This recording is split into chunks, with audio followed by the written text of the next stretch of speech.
പ്രിയ വിദ്യാർത്ഥി സുഹൃത്തുക്കളെ, എൻട്രിയിലേക്ക് സ്വാഗതം. ഞാൻ രാജേഷ് സാർ. നമ്മൾ ഇന്ത്യ ചരിത്രം പഠിച്ചുകൊണ്ടിരിക്കുകയാണ്. കഴിഞ്ഞ ക്ലാസ്സുകളിലൂടെ നമ്മൾ പഠിച്ചുറപ്പിച്ചത് ഗവർണർ ജനറൽമാരെ കുറിച്ചാണ്. 1773 റെഗുലേറ്റിംഗ് ആക്ട് മുതൽ ബംഗാളിൽ ഗവർണർ ജനറൽ നിയമിക്കപ്പെട്ടു അല്ലെ. 1833 മൂന്നാമത്തെ ചാർട്ടർ നിയമം അനുസരിച്ച് ബ്രിട്ടീഷ് ഇന്ത്യക്ക് ആകമാനം ഗവർണർ ജനറലിനെ നിയമിച്ചു. കഴിഞ്ഞ ക്ലാസ്സിൽ നമ്മൾ പഠിച്ചത് ഡൽഹൌസി പ്രഭുവിനെ കുറിച്ചായിരുന്നു. ഇന്നേ ദിവസം നമ്മൾ പഠിക്കാൻ ഉദ്ദേശിക്കുന്നത് കാനിങ് പ്രഭുവിനെ കുറിച്ചാണ്. കാനിങ് പ്രഭു ബ്രിട്ടീഷ് ഇന്ത്യയുടെ ഗവർണർ ജനറലുമായിരുന്നു. അതോടൊപ്പം ബ്രിട്ടീഷ് ഇന്ത്യയുടെ ആദ്യത്തെ വൈസ്രോയിയുമായിരുന്നു. അപ്പോൾ ബ്രിട്ടീഷ് ഇന്ത്യയുടെ ഗവർണർ ജനറലുമായിരുന്നു, വൈസ്രോയിയുമായിരുന്നു ആര്? കാനിങ് പ്രഭു. അദ്ദേഹത്തെ കുറിച്ചാണ് നമ്മൾ ഇന്നേ ദിവസം പഠിക്കുക. അദ്ദേഹത്തെ കുറിച്ച് കുറച്ച് കൂടുതൽ കാര്യങ്ങൾ പഠിക്കുവാനുണ്ട്. അതുകൊണ്ട് ഈ ക്ലാസ്സിലും തൊട്ടടുത്ത ക്ലാസ്സിലും നമ്മൾ പഠിക്കുന്നത് കാനിങ് പ്രഭുവിനെ കുറിച്ച് തന്നെയാണ്. ഓക്കെ, അപ്പോൾ കാനിങ് പ്രഭുവിനെ കുറിച്ച് പറയുമ്പോൾ നമ്മൾ ആധികാരികമായി തന്നെ പഠിച്ചുറപ്പിക്കുന്നു. കാനിങ് പ്രഭു ബ്രിട്ടീഷ് ഇന്ത്യയുടെ അവസാന ഗവർണർ ജനറലായിരുന്നു. ആ സമയത്ത് ചെയ്ത എന്തൊക്കെ കാര്യങ്ങളാണ് നമ്മൾ പരിശോധിച്ചുറപ്പിക്കും. അതിനുശേഷം 1858 ഗവൺമെന്റ് ഓഫ് ഇന്ത്യ ആക്ട് പ്രകാരമാണ് കാനിങ് പ്രഭു എന്തായിട്ട് മാറുക? വൈസ്രോയി ആയിട്ട് മാറുക. ഓക്കെ, നമുക്ക് നോക്കിയാലോ? യെസ്, നമുക്ക് ആരംഭിക്കാം. കാനിങ് പ്രഭു 1856 മുതൽ 1862 വരെയാണ് കാനിങ് പ്രഭു ഭരണം നടത്തിയത്. അതിൽ 1856 അദ്ദേഹം ബ്രിട്ടീഷ് ഇന്ത്യയുടെ ഗവർണർ ജനറലായി നിയമിക്കപ്പെട്ടു. 1856 മുതൽ 1858 വരെയാണ് അദ്ദേഹം ബ്രിട്ടീഷ് ഇന്ത്യയുടെ ഗവർണർ ജനറലായി സേവനം ചെയ്തത്. 1857 ഹിന്ദു വിധവ പുനർവിവാഹ ഭേദഗതി ബിൽ അവതരിപ്പിച്ചു. നമ്മൾ കഴിഞ്ഞ ക്ലാസ്സിൽ പഠിച്ചിരുന്നു ഡൽഹൌസി പ്രഭു അല്ലെ. ഡൽഹൌസി പ്രഭു ആണ് ഹിന്ദു വിധവ പുനർവിവാഹ ബിൽ അല്ലെങ്കിൽ നിയമം ആദ്യമായി പാസാക്കുന്നത്. വിധവാ പുനർവിവാഹ നിയമം അഥവാ ഹിന്ദു വിധവ പുനർവിവാഹ നിയമം പാസാക്കുന്നത് 1856 ഡൽഹൌസി പ്രഭു ആയിരുന്നു. അതിന്റെ പേരിൽ ഇന്ത്യ ഒട്ടാകെ കുറേയധികം പ്രതിഷേധങ്ങൾ ഉണ്ടായി. ആ പ്രതിഷേധങ്ങൾ മുഖവിലേക്ക് എടുത്തുകൊണ്ട് ആ നിയമത്തിൽ ഭേദഗതി ബിൽ അവതരിപ്പിച്ചത് കാനിങ് പ്രഭു ആയിരുന്നു. ഏത് വർഷം? 1857. മനസ്സിലായോ? ഹിന്ദു വിധവ പുനർവിവാഹ ഭേദഗതി ബിൽ 1857 അവതരിപ്പിച്ചത് ആരായിരുന്നു? നമ്മുടെ യെസ്, കാനിങ് പ്രഭു. 1857 കൽക്കട്ട, ബോംബെ, മദ്രാസ് എന്നിവിടങ്ങളില് സർവകലാശാലകൾ ആരംഭിച്ചു. ഈ സർവകലാശാലകൾ സ്ഥാപിക്കാൻ നിർദ്ദേശം നൽകിയത് ആരായിരുന്നു? വുഡ്സ് വിദ്യാഭ്യാസ കമ്മീഷൻ അല്ലെ. വുഡ്സ് വിദ്യാഭ്യാസ കമ്മീഷനെ കുറിച്ച് നമുക്കറിയാം. വുഡ്സ് വിദ്യാഭ്യാസ കമ്മീഷന്റെ പ്രധാന നിർദ്ദേശമായിരുന്നു അല്ലെ, പ്രാഥമിക തലം മുതൽ സർവകലാശാല തലം വരെയുള്ള വിദ്യാഭ്യാസ പദ്ധതി. പ്രൈമറി സ്കൂളുകൾ ആൾറെഡി ഉണ്ട്. സർവകലാശാല തലം വരെയുള്ള വിദ്യാഭ്യാസ പദ്ധതി എന്ന് പറയുമ്പോൾ ഈ വുഡ്സ് വിദ്യാഭ്യാസ കമ്മീഷൻ നിയമിക്കുന്നതിന് മുൻപ് ഇന്ത്യയിലെ പല സ്ഥലങ്ങളിലും എന്തുണ്ട്? കോളേജുകളുണ്ട്. ഉദാഹരണമായി പറഞ്ഞാൽ ഇപ്പൊ കേരളത്തിൽ തന്നെ CMS കോളേജ് ഉണ്ട്, രാജാറാം മോഹൻ റോയ് ആരംഭിച്ച വേദാന്ത കോളേജ് ഉണ്ട്, കോളേജുകളുണ്ട്. ആ കലാലയ വിദ്യാഭ്യാസത്തിന് ഒരു അടുക്കും ചിട്ടയും കൊണ്ടുവരണം, ഒരു സ്ട്രക്ചർ കൊണ്ടുവരണം. അതായിരുന്നു ആരുടെ നിർദ്ദേശം? നമ്മുടെ വുഡ്സ് വിദ്യാഭ്യാസ കമ്മീഷന്റെ. വുഡ്സ് വിദ്യാഭ്യാസ കമ്മീഷൻ നിയമിച്ചെന്ന 1854 ആരുടെ കാലഘട്ടത്ത്? ഡൽഹൌസിയുടെ കാലഘട്ടത്ത്. പ്രധാന നിർദ്ദേശം എന്തായിരുന്നു? പ്രാഥമിക തലം മുതൽ സർവകലാശാല തലം വരെയുള്ള വിദ്യാഭ്യാസ പദ്ധതി. സർവകലാശാലകൾ ഇന്ത്യയിൽ ആദ്യമായി രൂപീകരിക്കാൻ നിർദ്ദേശം നൽകിയത് ആരായിരുന്നു? വുഡ്സ് വിദ്യാഭ്യാസ കമ്മീഷൻ ആയിരുന്നു. ആ വുഡ്സ് വിദ്യാഭ്യാസ കമ്മീഷൻ 1854 ആ വുഡ്സ് വിദ്യാഭ്യാസ കമ്മീഷന്റെ നിർദ്ദേശം അനുസരിച്ച് ബ്രിട്ടീഷ് ഇന്ത്യയിൽ ആദ്യമായി സർവകലാശാലകൾ ആരംഭിക്കുന്നത് 1857 1857 തന്നെ ആദ്യമായി സർവകലാശാല ആരംഭിച്ചത് എവിടെയാ? കൽക്കട്ട. അത് കഴിഞ്ഞ് ബോംബെയിലും അത് കഴിഞ്ഞ് മദ്രാസിലും എന്ത് ചെയ്തു? സർവകലാശാലകൾ ആരംഭിച്ചു. ബ്രിട്ടീഷ് ഇന്ത്യയുടെ പ്രധാനപ്പെട്ട 3 തലസ്ഥാന നഗരങ്ങളായിരുന്നു കൽക്കട്ട, ബോംബെ, മദ്രാസ് എന്നിവ. 3 പ്രധാനപ്പെട്ട പ്രവിശ്യകളായിരുന്നു അക്കാലഘട്ടത്തിൽ. അതുകൊണ്ടാണ് ഈ 3 സ്ഥലത്തും എന്ത് ചെയ്യുന്നത്? സർവകലാശാലകൾ ആരംഭിക്കുന്നത്. നമ്മൾ മുൻ ക്ലാസ്സുകളിൽ പഠിച്ചിരുന്നു ഏഷ്യയിൽ ആദ്യമായി അല്ലെങ്കിൽ ബ്രിട്ടീഷ് ഇന്ത്യയിൽ ആദ്യമായി മെഡിക്കൽ കോളേജ് ആരംഭിച്ചത് എവിടെയായിരുന്നു? കൽക്കട്ടയിലായിരുന്നു. 1835. ഇവിടെ പറയുന്നു ബ്രിട്ടീഷ് ഇന്ത്യയിൽ ആദ്യമായി സർവകലാശാല ആരംഭിച്ചത് എവിടെയാണ്? കൽക്കട്ടയിലാണ്. ഇത് വർഷം 1857. മറക്കരുത്. ഓക്കെ അല്ലേ? അപ്പോൾ ഒന്നുകൂടെ നമുക്ക് റിവിഷൻ ചെയ്യാം. കാനിങ് പ്രഭു ആകെ 1856 തൊട്ട് 62 വരെ അദ്ദേഹം ഇന്ത്യയിൽ ഭരണം നടത്തി. അതിൽ 1856 ബ്രിട്ടീഷ് ഇന്ത്യയുടെ ഗവർണർ ജനറൽ ആയിട്ടാണ് അദ്ദേഹം നിയമിക്കപ്പെടുക. 1858 വരെ അദ്ദേഹം ബ്രിട്ടീഷ് ഇന്ത്യയുടെ ഗവർണർ ജനറൽ ആയിരുന്നു. 1858 മുതൽ 1862 വരെ ബ്രിട്ടീഷ് ഇന്ത്യയുടെ വൈസ്രോയി. ഗവർണർ ജനറൽ ആയിരുന്ന സമയത്ത് അദ്ദേഹം എന്തൊക്കെ ചെയ്തു എന്ന് നമ്മൾ ആദ്യം പഠിക്കണേ. ആദ്യം എന്താ ചെയ്തേ? 1857 ഹിന്ദു വിധവ പുനർവിവാഹ ഭേദഗതി ബിൽ അവതരിപ്പിച്ച് പാസാക്കി. അപ്പൊ നമ്മൾ കഴിഞ്ഞ ക്ലാസ്സിൽ പഠിച്ച ഓർമ്മ പറഞ്ഞാൽ ഡൽഹൌസി പ്രഭുവാണ് ഇന്ത്യയിൽ എന്ത് ചെയ്യുന്നത്? ഹിന്ദു വിധവ പുനർവിവാഹ നിയമം പാസാക്കുന്നത്, അല്ലെങ്കിൽ വിധവ പുനർവിവാഹ നിയമം പാസാക്കുന്നത് 1856 അല്ലെ? അതിന്റെ പേരിൽ ഒട്ടനവധി പ്രതിഷേധങ്ങൾ ഉണ്ടായി. അത് പരിഹരിക്കുക എന്ന ലക്ഷ്യത്തോടു കൂടിയാണ് കാനിങ് പ്രഭു 1857 പ്രസ്തുത നിയമത്തിൽ ഭേദഗതി വരുത്തുന്നത്. 1857 കൽക്കട്ട, ബോംബെ, മദ്രാസ് എന്നിവിടങ്ങളിൽ സർവകലാശാലകൾ ആരംഭിച്ചു. ആരുടെ നിർദ്ദേശപ്രകാരം? വുഡ്സ് വിദ്യാഭ്യാസ കമ്മീഷന്റെ നിർദ്ദേശപ്രകാരം. ഓക്കെ അല്ലേ? ഇത്രയും സെറ്റാണ്. അടുത്ത നമ്മൾ പറയുന്നു ജനറൽ എൻലിസ്റ്റ്മെന്റ് ഓർഡർ നടപ്പിലാക്കി. എന്താണ് ഈ ജനറൽ എൻലിസ്റ്റ്മെന്റ് ഓർഡർ? ഇത്രയേ ഉള്ളൂ. ബ്രിട്ടീഷുകാർക്ക് വേണ്ടി ജോലി ചെയ്യുന്ന ഉദ്യോഗസ്ഥർ, അതിപ്പോ സൈനികരായിക്കോട്ടെ, മറ്റുദ്യോഗസ്ഥരായിക്കോട്ടെ, ജുഡീഷ്യൽ ഉദ്യോഗസ്ഥരാകാം, സൈനിക ഉദ്യോഗസ്ഥരാകാം, അല്ലെങ്കിൽ റവന്യൂ ഉദ്യോഗസ്ഥരാകാം. ഈ 3 വിഭാഗമാണുള്ളത്. റവന്യൂ ഉദ്യോഗസ്ഥരുണ്ട്, ജുഡീഷ്യൽ ഉദ്യോഗസ്ഥരുണ്ട്, പിന്നെ സൈനിക ഉദ്യോഗസ്ഥരുണ്ട്. അത് ബ്രിട്ടീഷുകാർ മാത്രമാണോ ഉള്ളത്? അല്ല, ബ്രിട്ടീഷുകാരുമുണ്ട്. ബ്രിട്ടീഷുകാരുടെ കോളനിയിലുള്ള ആൾക്കാരും ബ്രിട്ടീഷ് ജോലിക്ക് വേണ്ടി ശ്രമിച്ചിട്ടുണ്ടാവാം. അത്തരം ആൾക്കാരും ഉണ്ടാവാം. അപ്പൊ ബ്രിട്ടീഷുകാരായിക്കോട്ടെ, കോളനികളിൽ ബ്രിട്ടീഷുകാർക്ക് വേണ്ടി സേവനം ചെയ്യുന്നവരായിക്കോട്ടെ, ഇവര് ഏതൊരു ബ്രിട്ടീഷ് കോളനിയിലും ജോലി ചെയ്യാൻ സന്നദ്ധരായിരിക്കണം എന്നതായിരുന്നു ജനറൽ എൻലിസ്റ്റ്മെന്റ് ഓർഡർ. അപ്പോ ബ്രിട്ടീഷ് ഇന്ത്യയിലെ ജനറൽ എൻലിസ്റ്റ്മെന്റ് ഓർഡർ പുറത്തിറക്കിയത് ആര് എന്ന് ചോദിച്ചാൽ കാനിങ് പ്രഭുവാണ്. എന്താണ് ഈ ജനറൽ എൻലിസ്റ്റ്മെന്റ് ഓർഡർ? ഏതൊരു ബ്രിട്ടീഷ് കോളനികളിലും ജോലി ചെയ്യാൻ ബ്രിട്ടീഷ് ഉദ്യോഗസ്ഥർ സന്നദ്ധരായിരിക്കണം. ഉദാഹരണത്തിന് ഇന്ത്യയിലെ ഒരു ഹൈദരാബാദ് നാട്ടുരാജ്യത്ത് നിന്ന് ബ്രിട്ടീഷ് സൈന്യത്തിൽ അംഗമായ ഒരു വ്യക്തി എന്ത് ചെയ്യണം? ലോകത്ത് ബ്രിട്ടീഷുകാരുടെ ഏതൊരു കോളനി ഉണ്ടോ അവിടെയെല്ലാം സേവനം ചെയ്യാൻ സന്നദ്ധനായിരിക്കണം. മനസ്സിലായോ? അപ്പോൾ സ്വാഭാവികമായിട്ട് അതിൽ പ്രതിഷേധമുണ്ടാകും അല്ലെ? ബ്രിട്ടീഷുകാരായ സൈനികർക്ക് അതിൽ പ്രതിഷേധമുണ്ടാകാൻ സാധ്യതയില്ല. കാരണം ലണ്ടനിൽ നിന്ന് അവര് ഇന്ത്യയിലെത്തി സേവനം ചെയ്യുന്നു, ബ്രിട്ടനിൽ നിന്ന് ഇന്ത്യയിലെത്തി സേവനം ചെയ്യുന്നു. അവർക്ക് അതുപോലെ മറ്റേതെങ്കിലും കോളനിയിൽ പോകാൻ അവർക്ക് ബുദ്ധിമുട്ടില്ല. പക്ഷേ ഇന്ത്യക്കാരായ ജനങ്ങൾക്ക്, അത് ബ്രിട്ടീഷ് സൈനിക വൃത്തിയിലോ അല്ലെങ്കിൽ ബ്രിട്ടീഷ് റവന്യൂ ഉദ്യോഗസ്ഥരായിട്ടോ ബ്രിട്ടീഷ് നീതിന്യായ വ്യവസ്ഥയിൽ ജോലി ചെയ്യുന്ന ഇന്ത്യക്കാരായ ഉദ്യോഗസ്ഥർക്ക് അതെന്തായിട്ട് മാറി? ബുദ്ധിമുട്ടായിട്ട് മാറി, പ്രതിഷേധമായിട്ട് മാറി. ഇതും 1857 വിപ്ലവത്തിന് ഒരു കാരണം തന്നെയാണ്. 1857 ഒന്നാം സ്വാതന്ത്ര്യ സമരം എന്ന് നമ്മൾ വിളിക്കുന്ന 1857 സിപ്പായി ഇല്ലകൾ അല്ലെങ്കിൽ 1857 മഹത്തായ വിപ്ലവം നടക്കുകയാണ്. ഈ വിപ്ലവം പൂർണ്ണമായി അടിച്ചമർത്തപ്പെട്ടത് 1858 ജൂലൈ മാസം. 1858 ജൂലൈ മാസം അതിശക്തമായി ഒന്നാം സ്വാതന്ത്ര്യ സമരം എന്ന് വിളിക്കുന്ന 1857 വിപ്ലവം അടിച്ചമർത്തിയതിനു ശേഷം ബ്രിട്ടീഷ് പാർലമെന്റ് ഇതിനെക്കുറിച്ച് വിലയിരുത്തി. ബ്രിട്ടീഷ് ഈസ്റ്റ് ഇന്ത്യ കമ്പനി ചെയ്ത ചില തെറ്റായ കാര്യങ്ങളാണ് എന്തിലേക്ക് നീങ്ങിയത്?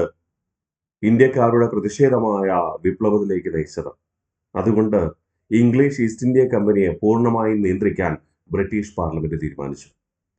അങ്ങനെയാണ് ബ്രിട്ടീഷ് പാർലമെന്റ് ഇന്ത്യയുടെ ഭരണം ഇംഗ്ലീഷ് ഈസ്റ്റ് ഇന്ത്യ കമ്പനിയിൽ നിന്ന് ബ്രിട്ടീഷ് പാർലമെന്റ് നേരിട്ടെടുക്കാൻ തീരുമാനിച്ചത്. അതിനുവേണ്ടി പാസാക്കിയ നിയമമായിരുന്നു 1858 ഗവൺമെന്റ് ഓഫ് ഇന്ത്യ. ഓക്കെ, അപ്പോൾ ഒന്നാം സ്വാതന്ത്ര്യ സമരം എന്നറിയപ്പെടുന്ന 1857 വിപ്ലവം കാനിങ് പ്രഭുവിന്റെ കാലഘട്ടത്താണ് നടന്നത്. ഈ വിപ്ലവം പൂർണ്ണമായി അടിച്ചമർത്തപ്പെട്ടത് 1858 ജൂലൈ മാസം. 1858 ആദ്യമായി വരുമാന നികുതി ഏർപ്പെടുത്തി. PSCയുടെ പ്രധാനപ്പെട്ട ഒരു ചോദ്യമാണ്, ബ്രിട്ടീഷ് ഇന്ത്യയിൽ ആദ്യമായി വരുമാന നികുതി ഏർപ്പെടുത്തിയത് ഏത് വർഷം അല്ലെങ്കിൽ ഏത് ഭരണാധികാരി? 1858 ആരാണ്? കാനിങ് പ്രഭു.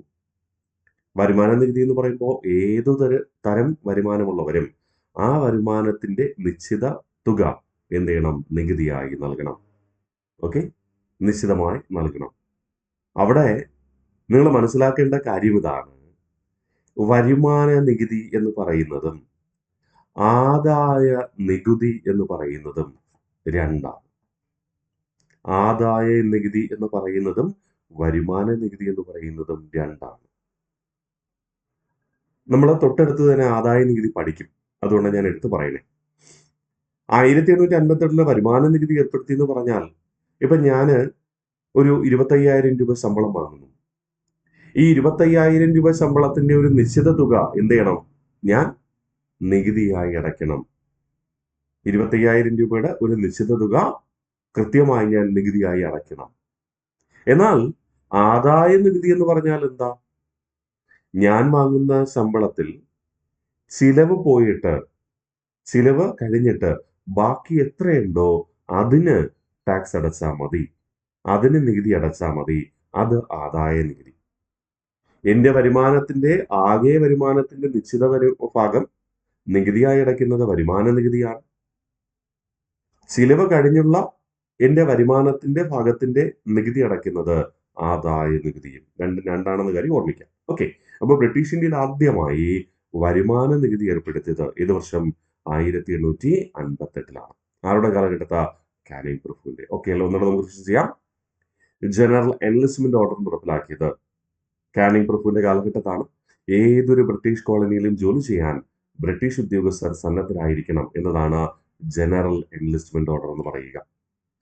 1887 മഹത്തായ വിപ്ലവം, അല്ലെങ്കിൽ ഇന്ത്യക്കാരെ അതിനെ ഒന്നാം സ്വാതന്ത്ര്യ സമരം എന്ന് വിളിക്കുന്നു.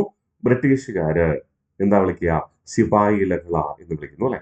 അത് നമ്മൾ പ്രത്യേകിച്ച് വിശദമായി തന്നെ പഠിക്കും. ജസ്റ്റ് കാനിങ് പ്രഭുവിന്റെ കാലഘട്ടത്തിൽ നടന്നു എന്ന കാര്യം ഓർമ്മിക്കാം. 1858 ജൂലൈ മാസമാണ് വിപ്ലവം പൂർണ്ണമായി അടിച്ചമർത്തപ്പെടുന്നത്. 1858 ആദ്യമായി വരുമാന നികുതി ഏർപ്പെടുത്തിയത് ആരുടെ കാലഘട്ടത്താ? കാനിങ് പ്രഭുവിന്റെ കാലഘട്ടത്തിൽ. 1888 നവംബർ 1 വിക്ടോറിയ രാജ്ഞിയുടെ വിളംബരം അലഹാബാദിൽ കാനിങ് പ്രഭു പ്രഖ്യാപിച്ചു. ഈ വിക്ടോറിയ രാജ്ഞിയുടെ വിളംബരം എന്ന് പറയുന്നത് എന്താണടാ? ഞാൻ നിങ്ങളോട് പറഞ്ഞു 1858 ഗവൺമെന്റ് ഓഫ് ഇന്ത്യ ആക്ട് തന്നെ. അതുവരെ ഇന്ത്യ ഭരിച്ചിരുന്നത് ബ്രിട്ടീഷ് ഈസ്റ്റ് ഇന്ത്യ കമ്പനിയാണ്. ബ്രിട്ടീഷ് ഈസ്റ്റ് ഇന്ത്യ കമ്പനിയുടെ ചില തെറ്റായ നയങ്ങളാണ് 1857 വിപ്ലവത്തിലേക്ക് നയിച്ചത് എന്ന ചിന്താഗതിയാണ് ബ്രിട്ടീഷ് പാർലമെന്റ് ഈ ഒരു നിയമം പാസാക്കാൻ പിന്നിൽ പ്രവർത്തിക്കുന്നത്. ഈ നിയമത്തിലൂടെ ഇന്ത്യയുടെ ഭരണം ബ്രിട്ടീഷ് ഈസ്റ്റ് ഇന്ത്യ കമ്പനിയിൽ നിന്ന് ബ്രിട്ടീഷ് പാർലമെന്റിന്റെ പൂർണ്ണമായ നിയന്ത്രണത്തിലായി മാറി. ബ്രിട്ടീഷ് പാർലമെന്റ് എന്ന് പറയുമ്പോൾ എന്തൊക്കെ വരും? ബ്രിട്ടീഷ് രാജാവ് അല്ലെങ്കിൽ രാജ്ഞി, ബ്രിട്ടനിലെ 2 സഭകളുണ്ട്, ഹൗസ് ഓഫ് ലോർഡ്സും ഹൗസ് ഓഫ് കോമൺസും. ഇതാണ് ബ്രിട്ടീഷ് പാർലമെന്റ് എന്ന് പറയുക. നിലവിലെ ഇന്ത്യൻ പാർലമെന്റ് എന്ന് പറയുമ്പോൾ എന്തൊക്കെ വരും? ഇവിടെ ലോക്സഭ വരും, രാജ്യസഭ വരും, കൂടാതെ രാഷ്ട്രപതി വരും. ശരിയല്ലേ? അതുപോലെ മനസ്സിലായോ? അപ്പോ ഇന്ത്യയുടെ ഭരണം ഈ നിയമം പാസ്സാക്കുന്നത് വരെ ബ്രിട്ടീഷ് ഈസ്റ്റ് ഇന്ത്യ കമ്പനിയിലായിരുന്നു. ബ്രിട്ടീഷ് ഈസ്റ്റ് ഇന്ത്യ കമ്പനിയിൽ നിന്ന് അധികാരം പൂർണ്ണമായി ആരേറ്റെടുത്തു? British parliament. പക്ഷേ ഇന്ത്യയിലെ സേവനം ചെയ്യുന്ന ഉദ്യോഗസ്ഥർക്ക് എന്തെങ്കിലും മാറ്റമുണ്ടോ? ഇല്ല. ബ്രിട്ടീഷ് ഈസ്റ്റ് ഇന്ത്യ കമ്പനിക്ക് വേണ്ടി ഇന്ത്യയിൽ ജോലി ചെയ്തിരുന്ന ഉദ്യോഗസ്ഥർ ഈ നിയമം അനുസരിച്ച് എന്തായിട്ട് മാറി? ബ്രിട്ടീഷ് ഗവൺമെന്റിന്റെ ഉദ്യോഗസ്ഥരായിട്ട് മാറി. അതുവരെ ബ്രിട്ടീഷ് ഈസ്റ്റ് ഇന്ത്യ കമ്പനി എന്ന സ്വകാര്യ സ്ഥാപനത്തിന്റെ ഉദ്യോഗസ്ഥരായിരുന്നവർ 1858 നവംബർ 1 മുതൽ, അല്ലെങ്കിൽ 1858 ഗവൺമെന്റ് ഓഫ് ഇന്ത്യ ആക്ട് പ്രകാരം എന്തായിട്ട് മാറി? ബ്രിട്ടീഷ് ഗവൺമെന്റിന്റെ കീഴിലുള്ള ഉദ്യോഗസ്ഥരായി മാറുകയാണ്. അപ്പൊ നിങ്ങൾ മനസ്സിലാക്കണം, അതുവരെ ഈസ്റ്റ് ഇന്ത്യ കമ്പനിയിൽ തുടർന്ന് ബ്രിട്ടീഷ് ഗവൺമെന്റിന്റെ കീഴിൽ. ഓക്കെ, അങ്ങനെയാണെങ്കിൽ അതുവരെ, അതായത് 1858 നവംബർ 1 വരെ ഇന്ത്യ ഭരിച്ചിരുന്ന ബ്രിട്ടീഷ് ഈസ്റ്റ് ഇന്ത്യ കമ്പനിയുടെ ഉദ്യോഗസ്ഥർക്ക് സ്വതന്ത്ര അധികാരമുണ്ടായിരുന്നു. അവർക്ക് തന്നെ പല നയങ്ങളും തീരുമാനിക്കാമായിരുന്നു, നടപ്പിലാക്കാമായിരുന്നു. പക്ഷേ 1858 ശേഷം എന്തെങ്കിലും ഒരു കാര്യം നടപ്പിലാക്കണമെങ്കിൽ ഇന്ത്യയിലെ ബ്രിട്ടീഷ് ഉദ്യോഗസ്ഥർ നടപ്പിലാക്കുന്നതിന് മുൻപ് ആരോട് അനുമതി വാങ്ങിയിരിക്കണം? ബ്രിട്ടീഷ് പാർലമെന്റിൽ നിന്ന് അനുമതി വാങ്ങിയിരിക്കണം. അപ്പോ ഇന്ത്യയിൽ സേവനം ചെയ്യുന്ന ഉദ്യോഗസ്ഥർക്ക് ബ്രിട്ടീഷ് പാർലമെന്റിൽ പോയി സമ്മേളിക്കാൻ പോലും പറ്റത്തില്ല. പിന്നെ എങ്ങനെ അനുമതി മേടിക്കുന്നേ? യെസ്, അതിനുവേണ്ടി ബ്രിട്ടീഷ് പാർലമെന്റ് അംഗമായ ഒരു വ്യക്തിയെ ഇന്ത്യയുടെ സെക്രട്ടറി ഓഫ് സ്റ്റേറ്റ് ആയി നിയമിക്കുകയാണ്. അപ്പോ ഇന്ത്യയിൽ എന്തെങ്കിലും നിയമം നടപ്പിലാക്കണമെങ്കിൽ എന്ത് ചെയ്യണം? സ്വാഭാവികമായിട്ട് ഇന്ത്യയുടെ സെക്രട്ടറി ഓഫ് സ്റ്റേറ്റ് എന്ന് പറയുന്ന വ്യക്തി ബ്രിട്ടീഷ് പാർലമെന്റ് അംഗമായിരിക്കും. ബ്രിട്ടീഷ് മന്ത്രിസഭയിൽ ഒരു മന്ത്രി കൂടെ ആയിരിക്കും. അദ്ദേഹമാണ് എന്ത് ചെയ്യേണ്ടത്? നിയമം പാസ്സാക്കേണ്ടത്. അത് പാസ്സാക്കി കഴിഞ്ഞാൽ നടപ്പിലാക്കേണ്ട ചുമതലയാണ് ആർക്കുള്ളത്? ഇന്ത്യയിലെ മേധാവിക്കുള്ളത്. അതുകൊണ്ട് ഇന്ത്യയിലെ മേധാവിക്ക് ഇവിടെ സ്വതന്ത്ര അധികാരമുണ്ടോ? ഇല്ല.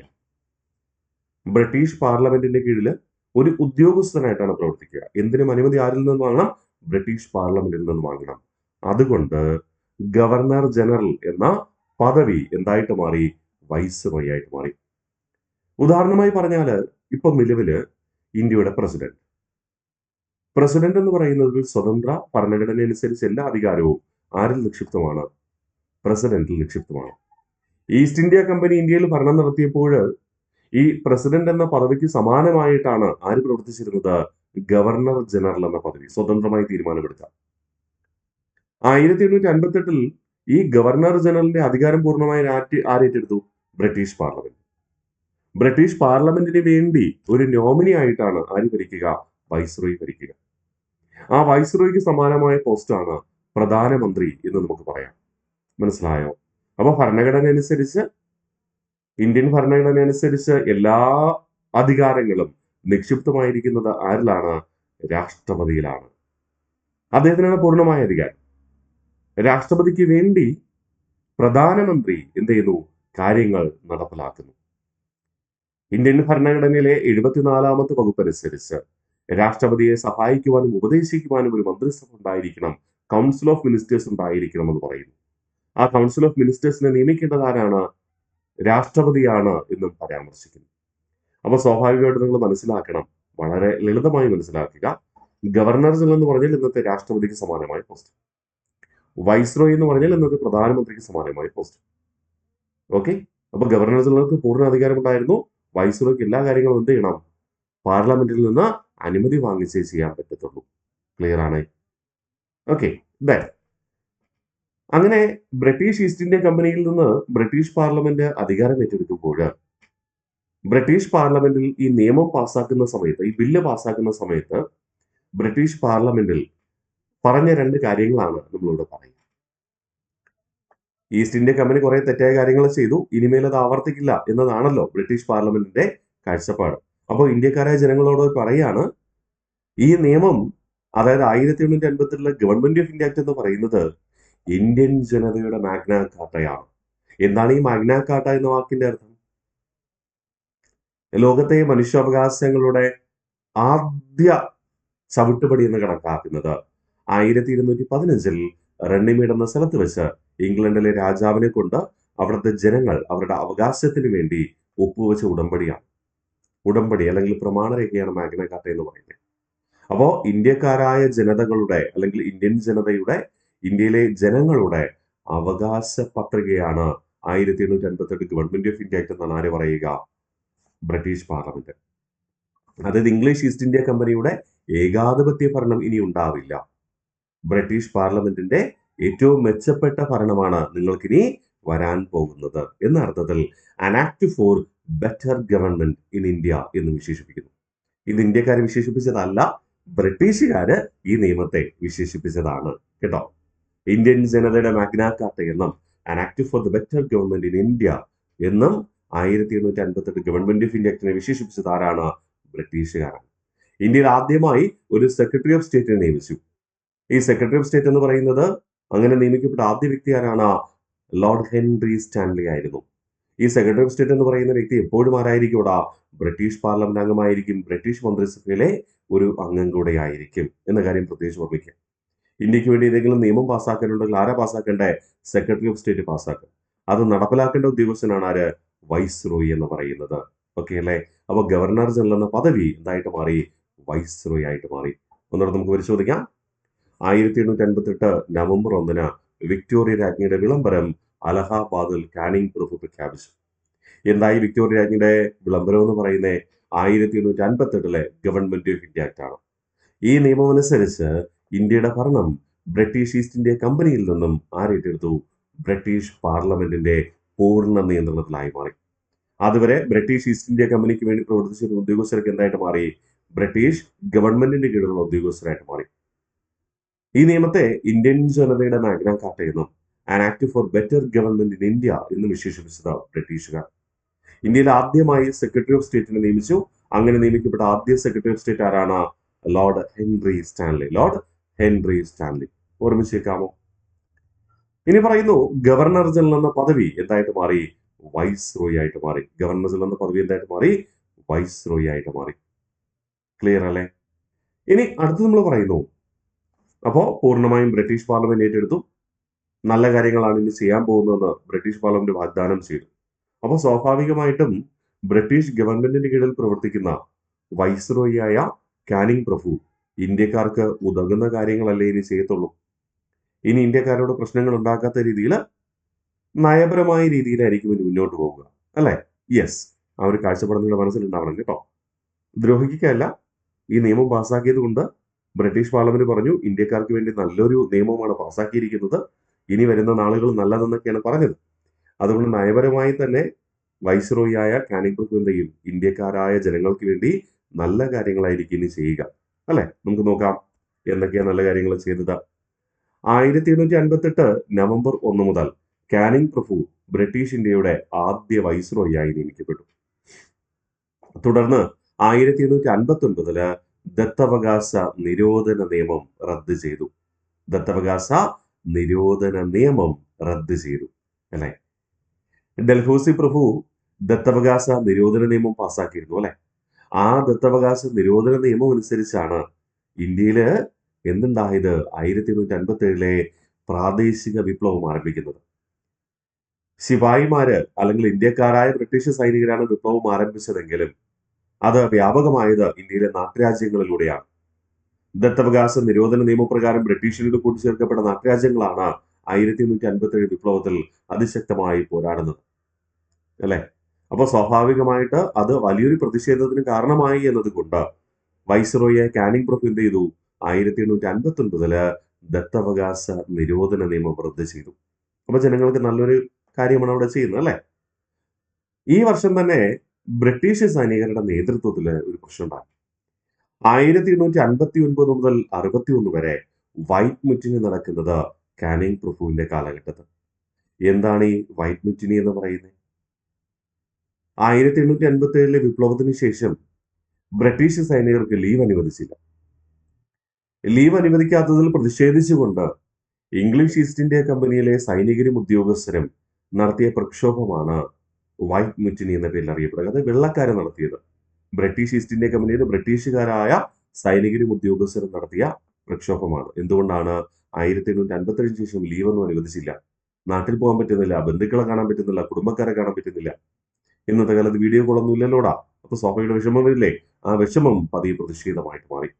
അപ്പോൾ ഇന്ത്യക്കാരല്ല വൈറ്റ് മുറ്റിനി നടത്തുന്നത്, ആ വാക്കിൽ തന്നെയുണ്ട്. ആരാണ്? ബ്രിട്ടീഷുകാരാണ്. ബ്രിട്ടീഷുകാരല്ലേ നമ്മൾ വെള്ളക്കാരെന്ന് വിളിക്കുക. അതെ. അപ്പോ 1859 മുതൽ 61 വരെ വൈറ്റ് മുറ്റിനി. നേതൃത്വം നൽകിയത് ആരാകട്ട? ഈസ്റ്റ് ഇന്ത്യ കമ്പനിയിലെ സൈനികരും ഉദ്യോഗസ്ഥരും. ഈസ്റ്റ് ഇന്ത്യ കമ്പനി എന്ന് പറയുമ്പോൾ സ്വാഭാവികമായിട്ട് ഈസ്റ്റ് ഇന്ത്യ കമ്പനിയിലായിരുന്നപ്പോൾ അവർക്ക് സ്വതന്ത്ര അധികാരങ്ങൾ ഉണ്ടായിരുന്നു, ആവശ്യത്തിന് ലീവ് ലഭിച്ചിരുന്നു, ആവശ്യത്തിന് എല്ലാ കാര്യങ്ങൾക്കും അവർക്ക് നാട്ടിലേക്ക് പോയായിരുന്നു. പക്ഷേ ബ്രിട്ടീഷ് പാർലമെന്റിന്റെ കീഴിലായപ്പോൾ ലീവ് അനുവദിക്കുന്നില്ല, കുറേയധികം എന്ത് ചെയ്യുന്നു, ആ നിയന്ത്രണങ്ങളൊക്കെ വന്നു. അതിനെതിരെയുള്ള പ്രതിഷേധമായിരുന്നു എന്ത്? ഈ വൈറ്റ് മുറ്റിനി എന്ന് പറയുന്നത്. ഒന്നുകൂടെ നമുക്ക് റിവിഷൻ ചെയ്താലോ? 1858 നവംബർ 1 മുതൽ കാനിങ് പ്രഭു ബ്രിട്ടീഷ് ഇന്ത്യയുടെ ഗവർണർ ജനറൽ എന്ന സ്ഥാനം മാറുകയും വൈസ്രോയിയായി മാറുകയും ചെയ്തു. 1859 ദത്തവകാശ നിരോധന നിയമം റദ്ദ് ചെയ്തു.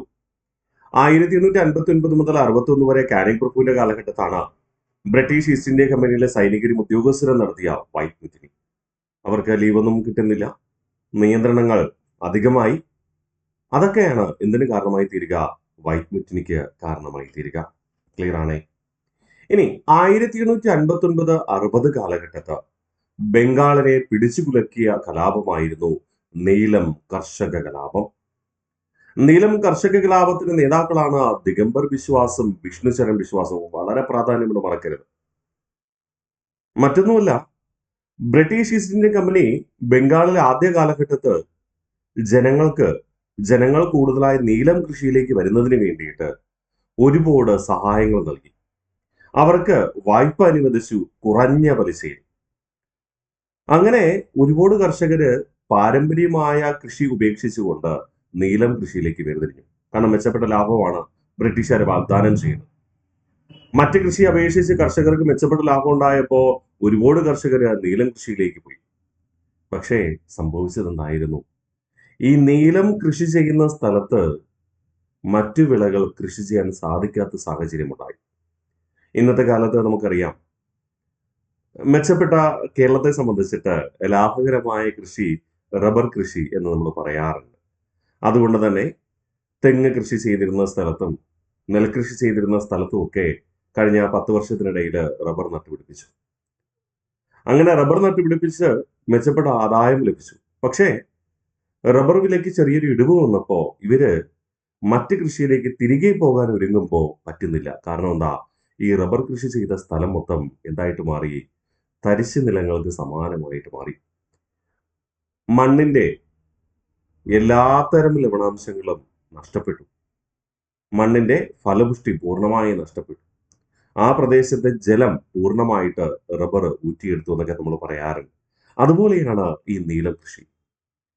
മറ്റ് കൃഷി ചെയ്യുന്ന സ്ഥലത്ത് നീലം കൃഷി ചെയ്താൽ ആ നീലം കൃഷി ചെയ്യുന്ന സ്ഥലത്ത് വീണ്ടും മറ്റൊരു വിള കൃഷി ചെയ്യാൻ കഴിയാത്ത സാഹചര്യം ഉണ്ടായി. മണ്ണിന്റെ ഫലപുഷ്ടി പൂർണ്ണമായി നഷ്ടപ്പെട്ടു. ഇനി തുടർന്ന് എന്ത് മാത്രമേ ചെയ്യാൻ പറ്റത്തുള്ളൂ? നീലം കൃഷി മാത്രമേ ചെയ്യാൻ പറ്റത്തുള്ളൂ. അങ്ങനെ വന്നപ്പോ നീലം കൃഷി ചെയ്യാൻ കർഷകർ നിർബന്ധിതരായി മാറിയപ്പോ ബ്രിട്ടീഷുകാർ എന്ത് ചെയ്തു? ആദ്യം നൽകിയ ഡിസ്കൗണ്ട് ഒക്കെ അങ്ങ് പിൻവലിച്ചു. ആദ്യം ഒരുപാട് പ്രോത്സാഹനം നൽകി നീലം കൃഷി ചെയ്യാൻ, ഒരുപാട് സമ്പത്ത് വാഗ്ദാനം ചെയ്തു. നീലം കൃഷി ചെയ്ത സ്ഥലത്ത് മറ്റൊരു വിള കൃഷി ചെയ്യാൻ കഴിയില്ല എന്നൊരു സാഹചര്യം വന്നപ്പോൾ ബ്രിട്ടീഷുകാർ എന്ത് ചെയ്തു? അവർക്ക് ലാഭം കൊയ്യുന്നതിന് വേണ്ടി അവര് ആദ്യകാലത്ത് വാഗ്ദാനം ചെയ്ത പല കാര്യങ്ങളും നിർത്തലാക്കി, പല സബ്സിഡികളും നിർത്തലാക്കി. അതിൽ പ്രതിഷേധിച്ചുകൊണ്ടാണ് കൽക്കട്ടയില് അല്ലെങ്കിൽ ബംഗാൾ പ്രവിശ്യയില് നീലം കർഷകര് കലാപം ആരംഭിക്കുന്നത്. അതിന് നേതാക്കളായിരുന്നു അതൊക്കെ ദിഗംബർ ബിശ്വാസും വിഷ്ണുചരൺ ബിശ്വാസും. ഇതെങ്ങനെ ഇന്ത്യ ഒട്ടാകെ അറിഞ്ഞു എന്ന് ചോദിച്ചാൽ അതിനൊരു ഉത്തരം കൂടെയുണ്ട്. ബംഗാളിലെ നീലം കർഷക കലാപത്തെ ആസ്പദമാക്കി നീൽ ദർപ്പൺ എന്ന കൃതി രചിച്ചത് ആരായിരുന്നു? ദീനബന്ധു മിത്ര.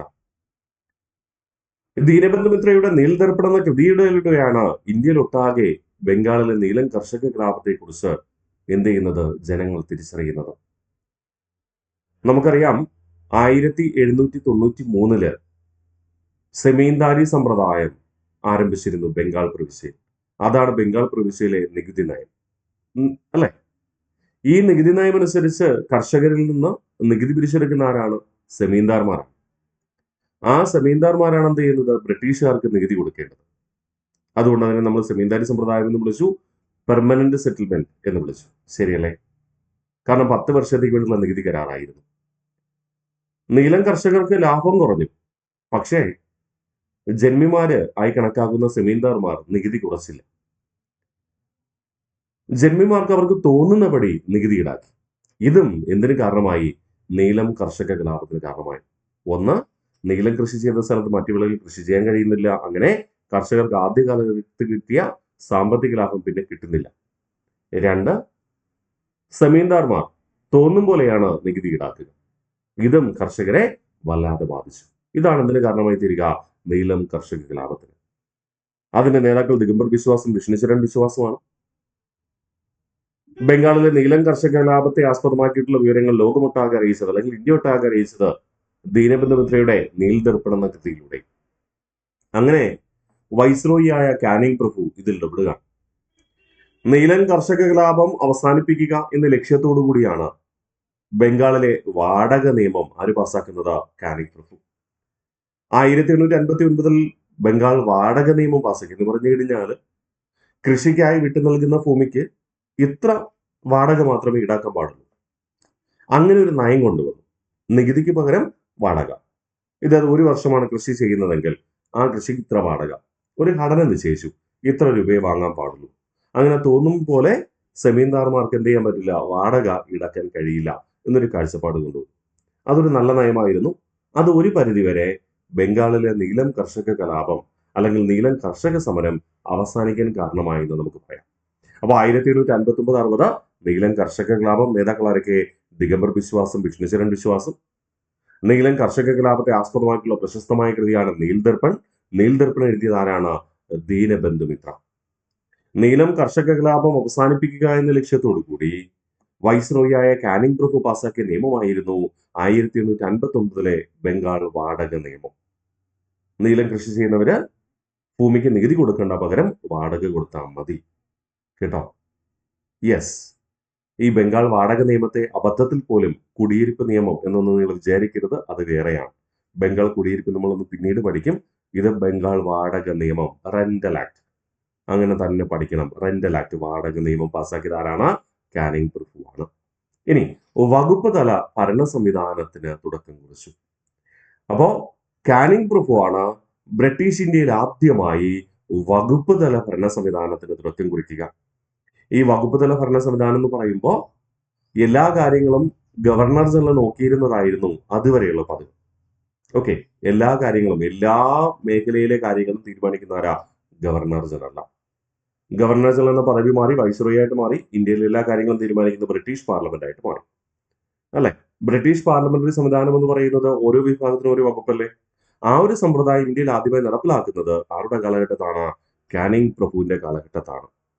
ഓരോ ഇപ്പൊ ഫോർ എക്സാമ്പിൾ വിദ്യാഭ്യാസത്തിന് പ്രത്യേകിച്ചൊരു വകുപ്പ്, നീതിന്യായത്തിന് പ്രത്യേകിച്ചൊരു വകുപ്പ്, പോലീസ് സംവിധാനത്തിന് പ്രത്യേകിച്ചൊരു വകുപ്പ്, നികുതി പിരിവിന് പ്രത്യേകിച്ചൊരു വകുപ്പ്, അങ്ങനെ വകുപ്പ് തല ഭരണ സംവിധാനത്തിന് തുടക്കം കുറിച്ചു എന്ന് നമുക്ക് പറയാം. അല്ലെങ്കിൽ അധികാര വികേന്ദ്രീകരണത്തിന് തുടക്കം കുറിച്ചു. പക്ഷേ ഇന്ന് കാണുന്ന വകുപ്പ് തല വിഭജനം നടന്നില്ല, എങ്കിലും തുടക്കം കുറിച്ചു എന്ന് പറയാം. തുടക്കം കുറിച്ചു എന്ന് മാത്രമേ പറയാൻ പാടുള്ളൂ. ഇതിന് ആരുടെ അംഗീകാരം കൂടെ വേണം? വൈസ്രോയി വകുപ്പ് തല ഭരണ സംവിധാനം ആരംഭിച്ചെങ്കിലും ആരുടെ അംഗീകാരം കൂടെ വേണം? ഇവിടെ ബ്രിട്ടീഷ് പാർലമെന്റിന്റെ അംഗീകാരം കൂടെ വേണം. ബ്രിട്ടീഷ് പാർലമെന്റ് അത് നിയമം വഴി പാസ്സാക്കണം, എങ്കിലേ പ്രാബല്യത്തിൽ വരത്തുള്ളൂ. മനസ്സിലാവുന്നുണ്ടോ? കാര്യം വീണ്ടും ഓർമ്മിപ്പിക്കുന്നു. ഇന്ത്യയുടെ ഭരണം ഇപ്പോൾ ആരുടെ കയ്യിലാ? ബ്രിട്ടീഷ് പാർലമെന്റിന്റെ കീഴിൽ. വൈസ്രോയിക്ക് സ്വതന്ത്ര തീരുമാനം എടുക്കാൻ പറ്റുമോ? പറ്റില്ല. ചില കാര്യങ്ങളൊക്കെ ചെയ്യാം. അതെന്ത് ചെയ്യണം? ബ്രിട്ടീഷ് പാർലമെന്റിലൂടെ നിയമം വഴി പാസ്സാക്കണം. വേണമല്ലോ? വേണം. അപ്പോ വകുപ്പ് തല ഭരണ സംവിധാനത്തിന് തുടക്കം കുറിച്ചത് കാനിംഗ് പ്രഭു ആണ്. പക്ഷേ ഈ വകുപ്പ് തല ഭരണ സംവിധാനം ആരോട് അംഗീകരിക്കണം? ബ്രിട്ടീഷ് പാർലമെന്റിലൂടെ അംഗീകരിക്കണം. എങ്കിൽ മാത്രമേ അതെന്തായി മാറത്തുള്ളൂ? പ്രാബല്യത്തിൽ വരത്തുള്ളൂ. ഓക്കെ, അപ്പൊ ഇത്രയും നമുക്കൊന്ന് റിവിഷൻ ചെയ്യാം.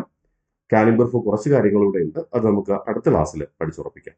ഓക്കെ, അപ്പൊ ഇന്ന് പഠിച്ച കാര്യങ്ങൾ പൂർണ്ണമായിട്ട് നമ്മളൊന്ന് റിവിഷൻ ചെയ്യാണ്. കാനിംഗ് പ്രഭു ആകെ 1856 മുതൽ 62 വരെ അദ്ദേഹം സേവനം ചെയ്തു.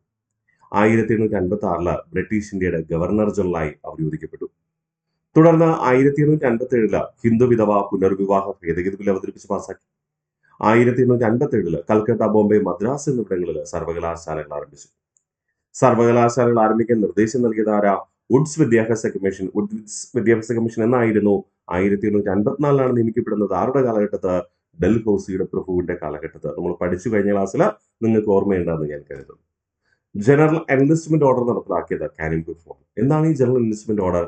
ഏതൊരു ബ്രിട്ടീഷ് കോളനിയിലും ജോലി ചെയ്യാൻ ബ്രിട്ടീഷ് ഉദ്യോഗസ്ഥർ സന്നദ്ധരായിരിക്കണം. അതപ്പോ സൈനികരായിക്കോട്ടെ, റവന്യൂ ഉദ്യോഗസ്ഥരായിക്കോട്ടെ, ജുഡീഷ്യൽ ഉദ്യോഗസ്ഥരായിക്കോട്ടെ. ബ്രിട്ടീഷുകാർക്ക് ഇത് പുത്തരിയല്ല, പക്ഷേ ഇന്ത്യക്കാരായ ബ്രിട്ടീഷ് ഉദ്യോഗസ്ഥർക്ക് ഇത് വളരെയധികം പ്രതിഷേധമുണ്ടാക്കിയ ഒരു കാരണമായിരുന്നു. ഇതും 1857 വിപ്ലവത്തിന്റെ ഒരു കാരണമാണ്. 1857 ഒന്നാം സ്വാതന്ത്ര്യ സമരം അഥവാ വിപ്ലവം പൂർണ്ണമായി അടിച്ചമർത്തപ്പെട്ടത് 1858 ജൂലൈ മാസം. ആരുടെ കാലഘട്ടത്തിൽ തന്നെ? കാനിംഗ് പ്രഭുവിന്റെ കാലഘട്ടത്തിൽ തന്നെ. നമ്മൾ പ്രത്യേകിച്ച് പഠിക്കും വിശദമായി തന്നെ കേട്ടോ. 1858 ആദ്യമായി വരുമാന നികുതി ഏർപ്പെടുത്തിയത് കാനിംഗ് പ്രഭുവിന്റെ കാലഘട്ടത്ത്. 1858 ആദ്യമായി വരുമാന നികുതി ഏർപ്പെടുത്തിയത് കാനിംഗ് പ്രഭുവിന്റെ കാലഘട്ടത്ത്. വരുമാന നികുതി എന്ന് പറയുമ്പോൾ ആകെ വരുമാനത്തിന് നിശ്ചിത ശതമാനം നികുതി അടയ്ക്കണം. വരുമാന നികുതിയും ആദായ നികുതിയും രണ്ടാണ്. ആദായ നികുതി എന്ന് പറയുമ്പോൾ നമുക്ക് ലഭിക്കുന്ന ചിലവിന്റെ ബാക്കിയുള്ളതിന് മാത്രം എന്ത് ചെയ്താൽ അടച്ചാൽ മതി? നികുതി അടച്ചാൽ മതി. അതാണ് ആദായ നികുതി. രണ്ടും രണ്ടാണ്. 1858 നവംബർ 1 വിക്ടോറിയ രാജ്ഞിയുടെ വിളംബരം അലഹാബാദിൽ കാനിംഗ് പ്രഭു പ്രഖ്യാപിച്ചു. ഗവൺമെന്റ് ഓഫ് ഇന്ത്യ ആക്ട് 1858 എന്നാണ് ഔദ്യോഗികമായി ഈ വിളംബരം നിയമത്തിന്റെ പേര്. ഇന്ത്യയുടെ ഭരണം ബ്രിട്ടീഷ് ഈസ്റ്റ് ഇന്ത്യ കമ്പനിയിൽ നിന്ന് ബ്രിട്ടീഷ് പാർലമെന്റിന്റെ പൂർണ്ണ നിയന്ത്രണത്തിലായി മാറി.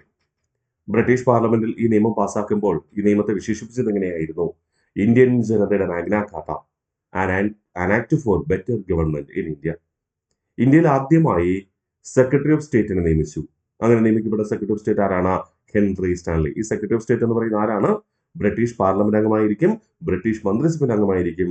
ഇന്ത്യക്ക് ആവശ്യമായ നിയമങ്ങളെല്ലാം ബ്രിട്ടീഷ് പാർലമെന്റിൽ അവതരിപ്പിച്ച് പാസ്സാക്കേണ്ടത് ആരുടെ ചുമതലയാണ്? സെക്രട്ടറി ഓഫ് സ്റ്റേറ്റിന്റെ ചുമതലയാണ്. ഗവർണർ ജനറൽ എന്ന പദവി വൈസ്രോയി ആയിട്ട് മാറി. 1858 നവംബർ 1 മുതൽ കാനിംഗ് പ്രഭു ബ്രിട്ടീഷ് ഇന്ത്യയുടെ വൈസ്രോയി ആയി നിയമിക്കപ്പെട്ടു. അതുവരെ അദ്ദേഹം ആരായിരുന്നു? ബ്രിട്ടീഷ് ഇന്ത്യയുടെ ഗവർണർ ജനറൽ ആയിരുന്നു അല്ലെ. 1859 ദത്തവകാശ നിരോധന നിയമം ഇദ്ദേഹം റദ്ദ് ചെയ്തു.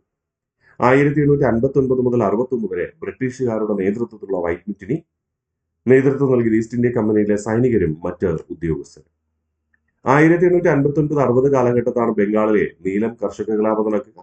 നീലം കർഷക കലാപത്തിന്റെ നേതാക്കൾ എന്ന് പറയുന്നത് ദിഗംബർ ബിശ്വാസും വിഷ്ണുചരൺ ബിശ്വാസും. ഈ ബംഗാളിലെ നീലം കർഷക കലാപത്തെക്കുറിച്ച് മറ്റ് ജനങ്ങൾ അറിയുന്നത് ദീനബന്ധു മിത്രയുടെ നീൽ ദർപ്പണം എന്ന കൃതിയിലൂടെ. PSCക്ക് ഇമ്പോർട്ടന്റ് ആണ്, മറക്കരുത്. കർഷക കലാപത്തെ ആസ്പദമാക്കി നീൽ ദർപ്പണം എന്ന കൃതി രചിച്ചത് ദീനബന്ധു മിത്ര. എന്നാൽ നീലം കർഷക കലാപത്തിന്റെ നേതാക്കൾ ആരൊക്കെ? ദിഗംബർ ബിശ്വാസും വിഷ്ണുചരൺ ബിശ്വാസും. 1859 ബംഗാൾ വാടക നിയമം പാസാക്കി. ബംഗാൾ വാടക നിയമം എന്ന് തന്നെ പഠിക്കണം, അബദ്ധത്തിൽ പോലും കുടിയിരിപ്പ് നിയമം എന്ന് പഠിക്കരുത്. Bengal rental act. ഓക്കെ. വകുപ്പ് തല ഭരണ സംവിധാനത്തിന് തുടക്കം കുറിച്ചത് ആരാണ്? കാനിംഗ് പ്രഭുവാണ്. പക്ഷേ ഈ വകുപ്പ് തല ഭരണ സംവിധാനം തുടക്കം കുറിച്ച കാനിംഗ് പ്രഭു ആണെങ്കിലും ആര് പാസ്സാക്കണം? ബ്രിട്ടീഷ് പാർലമെന്റ് പാസ്സാക്കണം എന്ന് മനസ്സിലുണ്ടായിരിക്കണം. ഓക്കെ അല്ലേ? അപ്പോൾ ഇത്രയും കൃത്യമായി പഠിച്ചു വരിക. ബാക്കി നമുക്ക് അടുത്ത ക്ലാസ്സിൽ വ്യക്തമായി തന്നെ പഠിച്ചുറപ്പിക്കാം. നന്ദി.